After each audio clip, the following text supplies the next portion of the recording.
किसानों से 3-3 हजार रुपए लिए गए और बगैर पैसे दिए उपज की तुलाई भी नहीं होती। रिश्वतखोरी से किसान भी खासे परेशान है। बड़ी खबर बता रहे हैं आपको इस वक्त।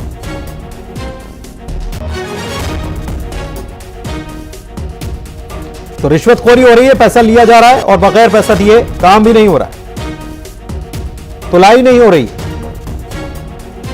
विदिशा का यह पूरा मामला है, किसानों से अवैध वसूली यहां पर की जा रही है।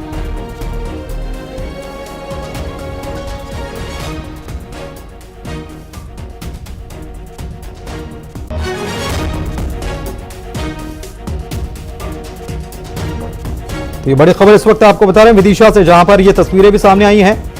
बगैर पैसे दिए उपज की तुलाई भी नहीं होने दी जाती। गंभीर आरोप लगाए गए हैं।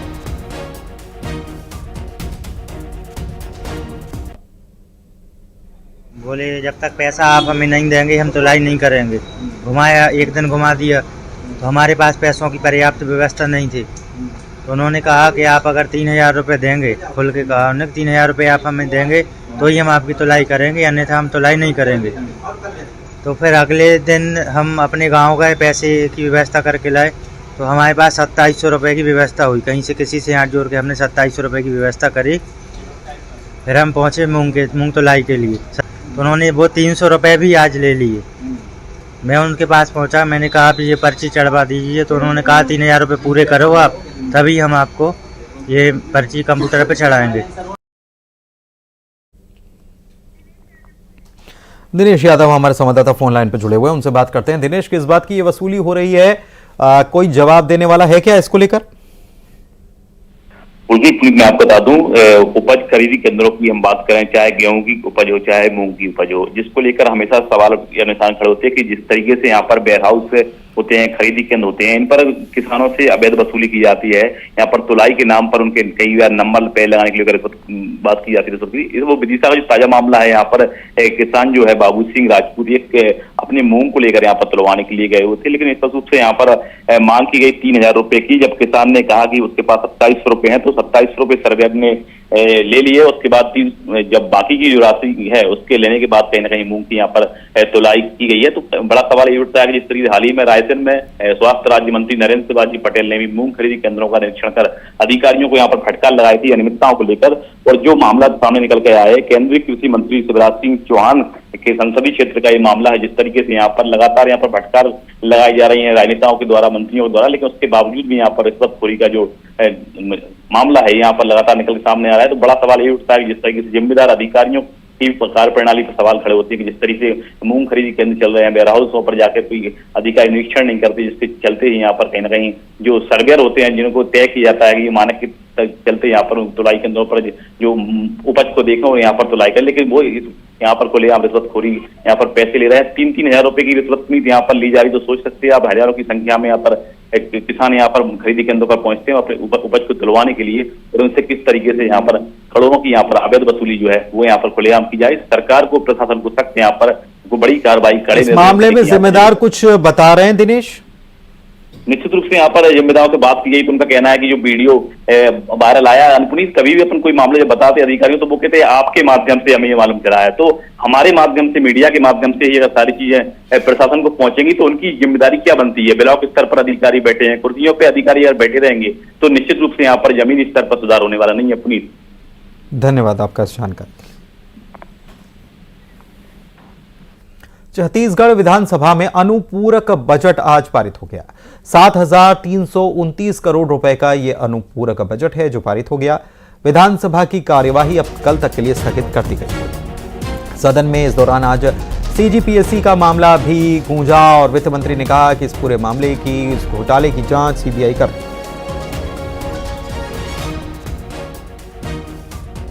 30 करोड़ रुपए का अनुपूरक बजट आज सदन में हमने प्रस्तुत किया वित्त मंत्री के रूप में, और इसमें से 4,900 रुपये महतारी वंदन योजना जो हमारी सरकार की का एक सबसे बड़ा कमिटमेंट में से एक है, उसे पूरा करने के लिए 4,900 करोड़ रुपए का प्रावधान है। उधर बलौदाबाजार हिंसा पर सियासत जारी है। बीजेपी के विधायक अजय चंद्राकर के साय सरकार को अस्थिर करने के आरोपों पर वकील ने निशाना साधा और कहा कि घटना की शुरुआत हुजैत खाम के जैद खाम के काटने से हुई। आंदोलन के समय सरकार होश में नहीं थी। जब आंदोलन होता है तब एसपी और कलेक्टर सब जगह से तैयार रहते हैं। डीजी, आईजी सब रायपुर में बैठे थे। बीजेपी नेता सनम जांगड़े ज्ञापन देने जाते हैं और कलेक्टर, एसपी भाग खड़े होते हैं। डीजी, आईजी सब रायपुर में बैठे थे। बीजेपी कांग्रेस पर हिंसा भड़काने के झूठे आरोप लगा रही है। अगर विधानसभा में आरोप लगाना है तो विधानसभा सचिवालय में पत्र देना होता है। कलेक्ट्रेट को बचाने की जिम्मेदारी सरकार की थी। फोर्स नहीं रखे तो उसकी जिम्मेदारी किसकी थी? फोर्स रखने की सरकार की थी। जब भीड़ इकट्ठा हो गई तो आपको अलर्ट होना था। पूरे जब भी आंदोलन होता है तो कलेक्टर, एसपी सब जगह तैयारी करते हैं। आईजी आराम से रायपुर में बैठा हुआ है, डीजी भी चुपचाप बैठा हुआ है। बस्तर से सांसद महेश कश्यप ने कहा है कि बजट में गरीब युवा किसानों पर फोकस है। बस्तर के आकांक्षी जिलों में नारायणपुर, सुकमा शामिल हैं।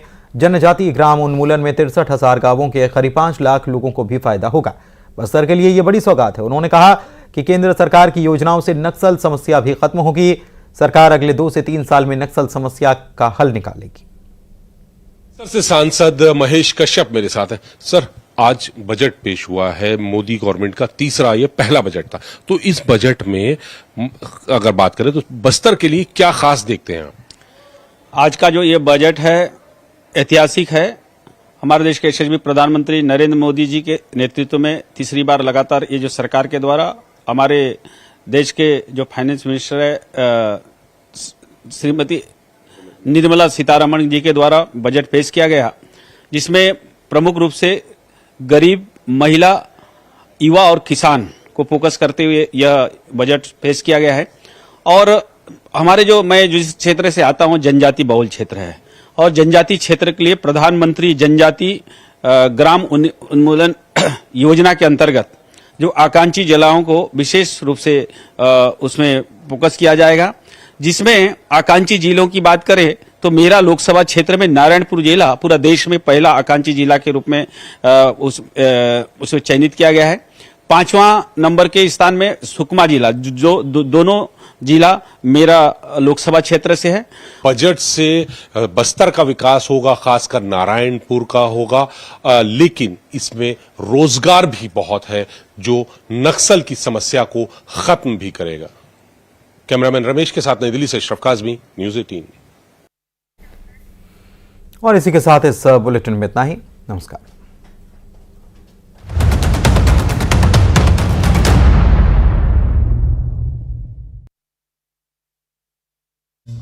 कार्यकाल का पहला बजट पेश। बजट में नई टैक्स रिजीम में बदलाव। स्टैंडर्ड टैक्स डिडक्शन 50,000 से बढ़ाकर किया गया 75,000। मोदी सरकार के बजट में बिहार और आंध्र प्रदेश के लिए बड़े ऐलान। बिहार को 26,000 करोड़ तो आंध्र प्रदेश को 15,000 करोड़ के पैकेज का ऐलान। सोने चांदी पर दिखा बजट पे कस्टम ड्यूटी कम करने का असर। 10 ग्राम सोने के दाम में 4,000 रुपए की गिरावट तो 1 किलो चांदी करीब 4,000 रुपए हुई सस्ती। पीएम मोदी ने बजट को बताया अनगिनत नए अवसर देने वाला बजट। कहा बजट से मिडिल क्लास को मिलेगी ताकत। राहुल गांधी ने बजट को बताया कुर्सी बचाओ बजट। कहा सरकार ने सहयोगी दलों को खुश करने की कोशिश की। तमिलनाडु के मुख्यमंत्री एमके स्टालिन का ऐलान। 24 जुलाई को डीएमके के सांसद दिल्ली में बजट के खिलाफ करेंगे विरोध प्रदर्शन। बजट पर बोले एमपी के सीएम डॉक्टर मोहन यादव। कहा बजट से युवाओं के लिए खुलेंगे रोजगार के द्वार। एमपी के विकास को भी मिलेगी रफ्तार। भोपाल में विपक्ष ने बजट पर किया अनोखा प्रदर्शन। हाथों में झुंझुना लेकर सरकार के खिलाफ की नारेबाजी। दोबारा नीट परीक्षा करवाने से सुप्रीम कोर्ट का इनकार। कहा बड़े स्तर पर नहीं हुई गड़बड़ी, कल से शुरू होगी काउंसलिंग। कर्नाटक हाई कोर्ट ने दिया सिद्धारमैया सरकार को झटका। 2 ईडी अधिकारियों के खिलाफ दर्ज एफआईआर पर 2 हफ्ते तक रोक लगाई। 21 अगस्त तक कर्नाटक सरकार को आपत्ति याचिका दायर करने का दिया निर्देश। ग्वालियर में एसपी ऑफिस जनसुनवाई के दौरान बेहोश हुई लड़की चचेरे भाई पर लगाया प्रताड़ित करने के आरोप। सिवनी में दंडवत होकर एसडीएम दफ्तर पहुंचा फरियादी। जमीन का सीमांकन नहीं होने से परेशान था। गुना में कार्रवाई से असंतुष्ट ग्रामीणों का हंगामा, पुलिस प्रशासन पर किया पथराव। भोपाल में महिला अत्याचार को लेकर कांग्रेस का हंगामा, थाने में जाकर सौंपा ज्ञापन। जांजगीर चांपा में हाईकोर्ट